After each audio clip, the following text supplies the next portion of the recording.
Navigate up. Options. Select to speak shortcut. Accessibility button. Shortcut settings. Settings.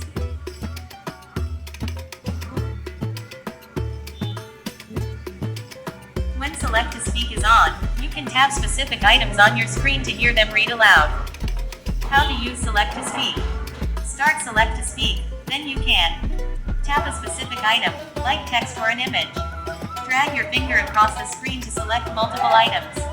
Tap the play button to hear. Select text that appeared.